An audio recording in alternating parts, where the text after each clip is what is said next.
choices have led you to a career in design within a corporate setting. Now you must survive an entire workday. Make it to your desk, complete a task, and get out the door with as little aggravation as possible. In the Corporate Coffin board game, like in real life, ours is not to reason why. Ours is but to do and die. Play until someone wins or everyone quits. My advice, get busy living or get busy designing.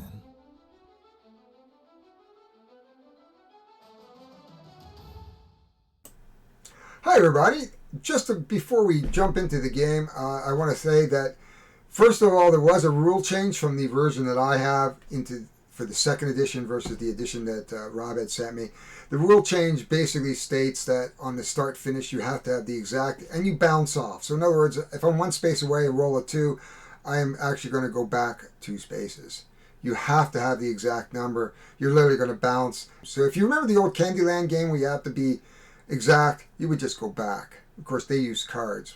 I can't think of another example like that. Also, 2, everything you see here is from the first edition. There is a second edition coming, and that in March, as I've mentioned, I think of 2022 coming up, and they'll have some upgraded components. You'll hear about that at the end a little bit about the components here. I can only evaluate the game that's in front of me, but I can tell you that there are components coming that are going to give this game a little bit of a quality of life.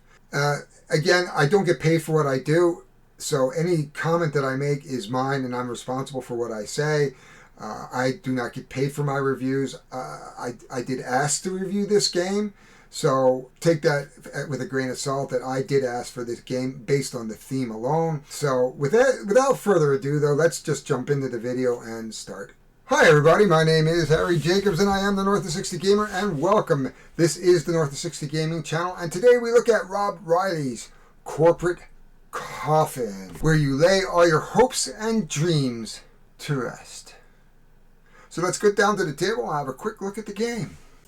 So you say, what's in the box? Let's take a look. This was a Kickstarter back in, I think, 2019 or 2020. It was successfully funded. And this is as simple as it gets. We have some tokens and a couple of tiddlywinks, a dice. Now I put the yellow dice in here just so when I play it for you a little bit that it shows up a little better on the camera. These are the rules. The rules are really, really simple. And then the board.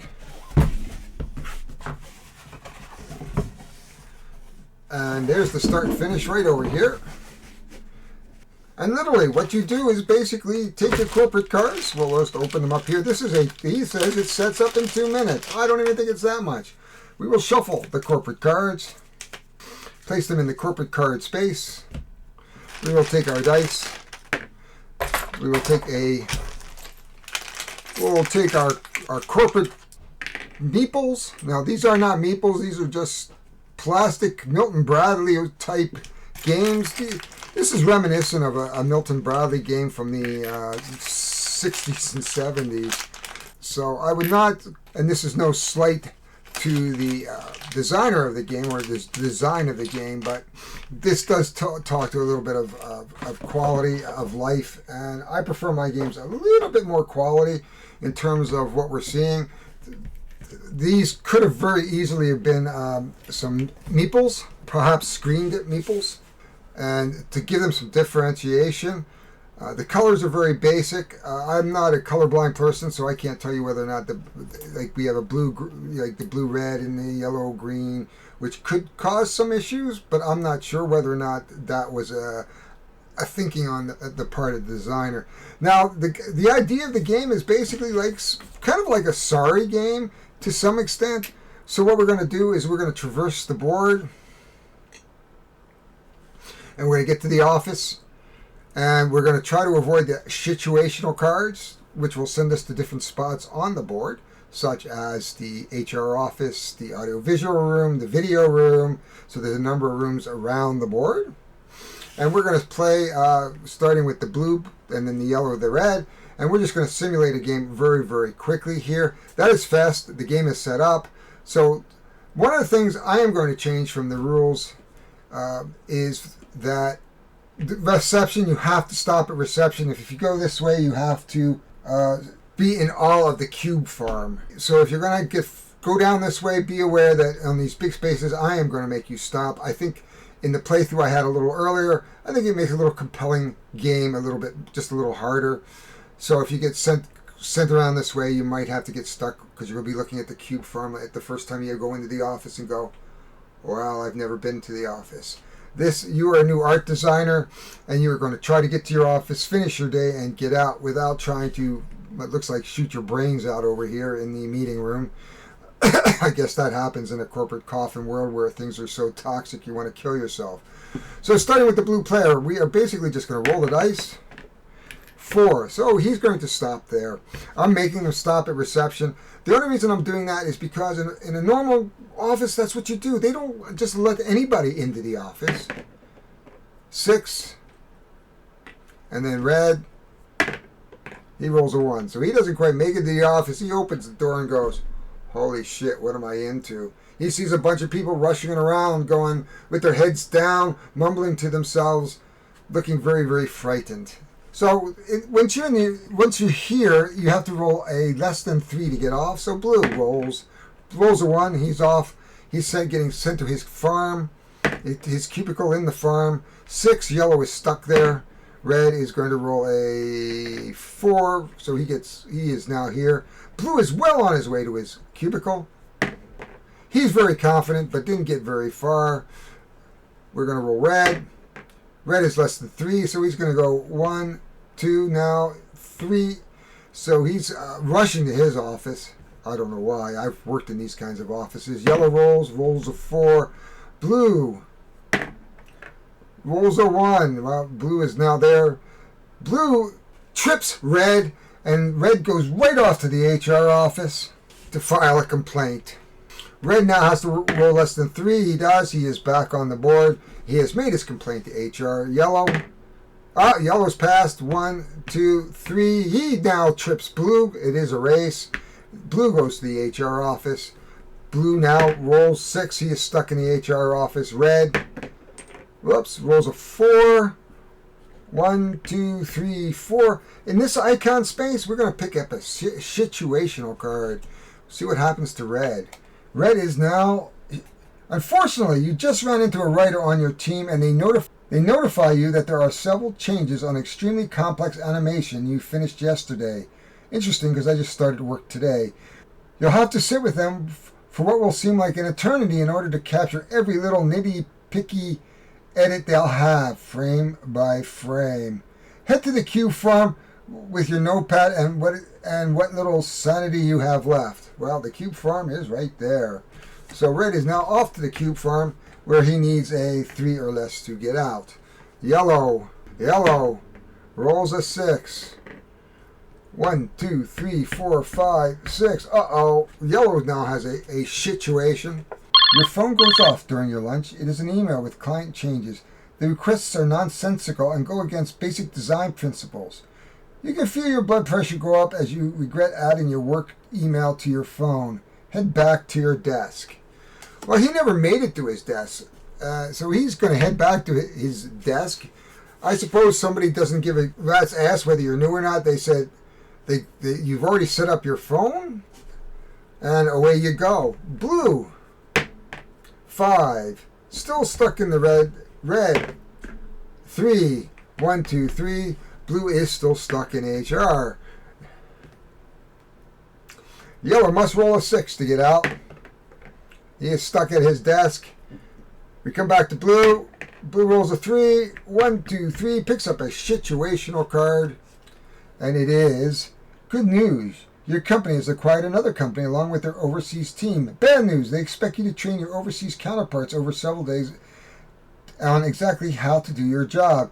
You politely let them know that you can't compress years and years of experience into a few days and you won't train your replacement. Your presence is requested in the CEO's office to discuss your attitude and your overly patriotic tone. So Blue is now talking to the CEO, and he's going to have to roll a 2 or 3 to get out of the... So we're going to move on.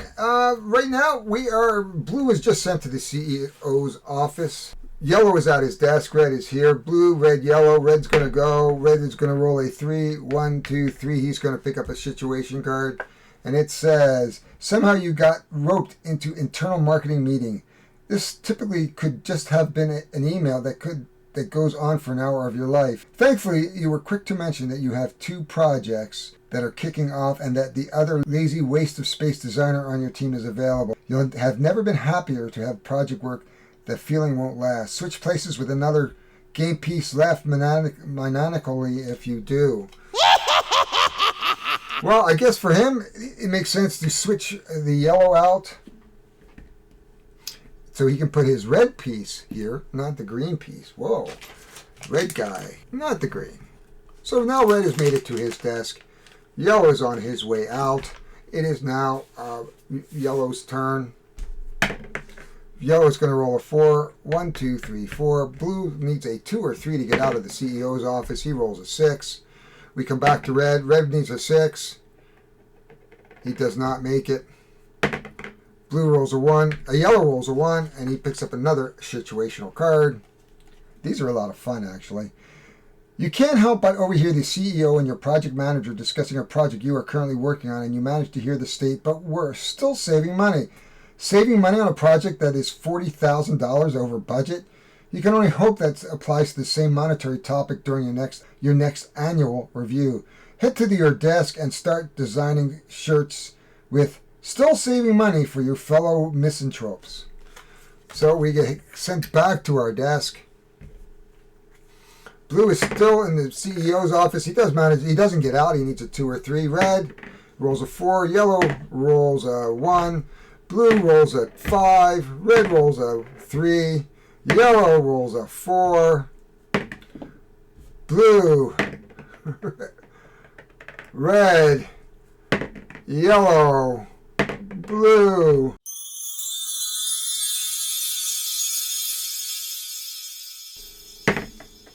Yellow, yay! Yellow makes it out. 1, 2, 3, 4, 5, 6. But he's now on the situational card again.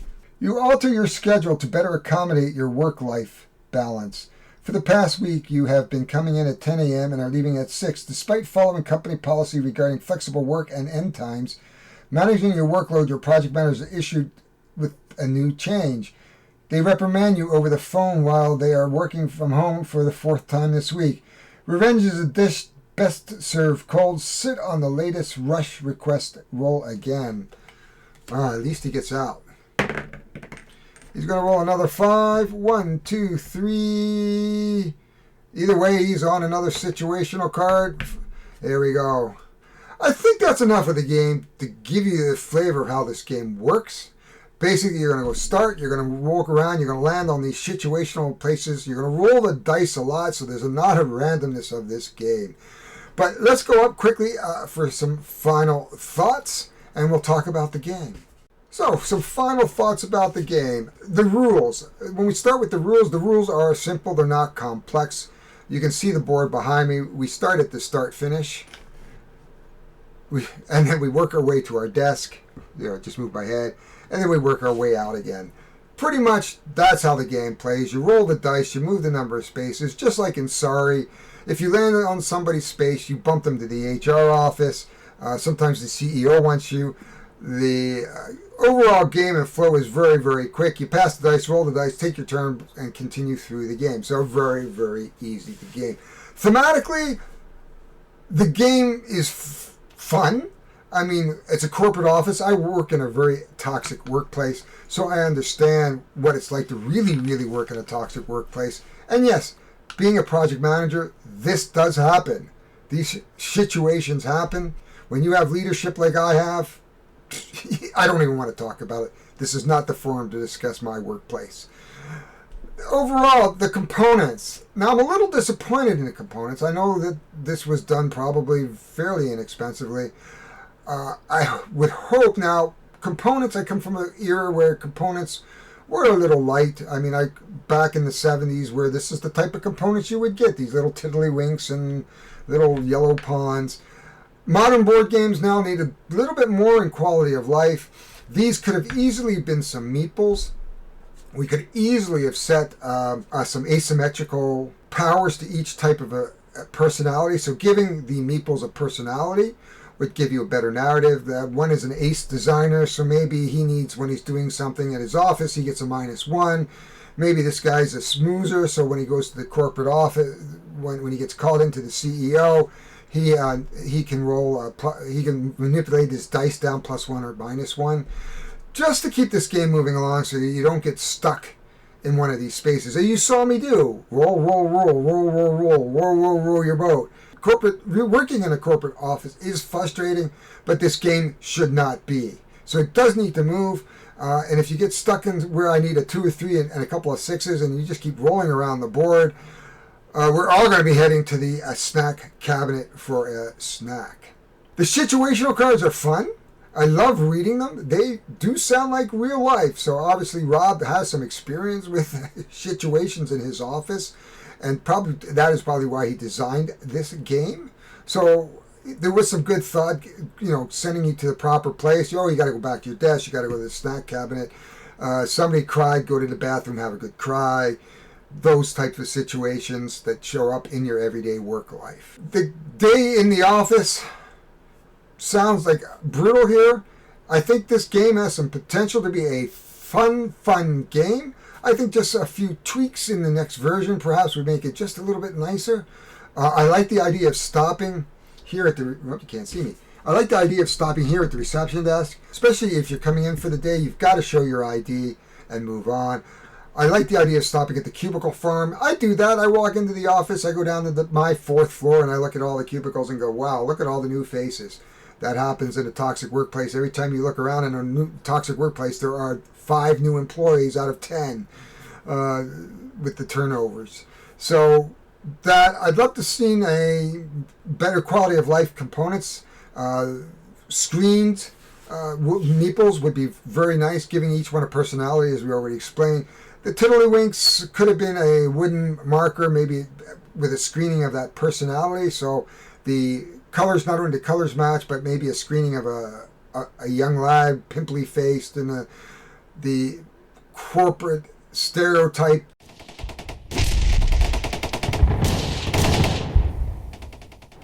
personalities that might be out there. The bully, maybe there's a bully, and so the bully gets away with everything. So we could do a little bit more digging into the psychological aspects of the personality types you might find in an office.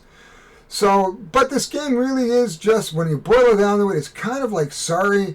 You move along, you bump somebody off, you take your situational cards, and you get in and out. This is a typical Milton Bradley type game, but set in an office and with some adult themes. Overall, there is coming back to the Kickstarter. I would like to add this to my collection. I think if there's a few tweaks to this game, I would certainly consider adding this. In the state that it's in, I would say there's not a lot of value. Like if I take one out of Alex Radcliffe, who likes to talk about the value of the game, this game to me would not be something I would add to my collection for anything more than about $30. It just doesn't have any value in terms of the collection. It doesn't have any value in terms of quality of life. That's unfortunate and Rob gave me this game. And it is moving on. I was not paid to do this. I'm not getting anything for this. I am responsible for my own opinions. And I would have to say that this game is, at best, I really hate to be a negative Nilly here, but I would basically say it's a 2.5 out of 5 game. So I apologize for that. I'm on the hook for reviewing this because I said I would. And I played it. I've showed you some of the rules. But at the end of the day, I really can't get overly excited about this other than the fact that it's a beautiful theme. But I think a few changes in this game, you've got some real potential here in terms of a game. And I've thought about a game like this as a project manager. I have thought about designing a game similar to this, similar aspects. So I think, Rob, you're super, super close. Talk to me. I'll tell you about my experiences in the office, and we can probably set up some personalities. We could add some personalities, like a CEO, and maybe tweak the game a little bit. All in all, though, my name is Harry Jacobs. If you like what you see, please hit the like button. I really appreciate that. Subscribe if you can. Subscribing does help get my videos noticed by the algorithms, but it also shows your appreciation for what I do. Please, if you want to say hello, please look for me on Board Games for One, Board Game Revolution, Solo Board Games, the Board Game Group, Everything Board Games, and a bunch of other board games, Role Player Universe, All or Nothing games, things like that. I am out there. Please say hello, ping me, have a private conversation, ask me my opinion about the world. I don't care. But I'm going to spend the 2 minutes cleaning this up, and I'm going to edit it and get it out for you. See you all later. By the way, if you like Yellowknife, it is minus 36 this morning. Even my dogs don't even want to go outside, and I have huskies. So with that being in mind, and I do have to go out because I'm going to go see Spider-Man.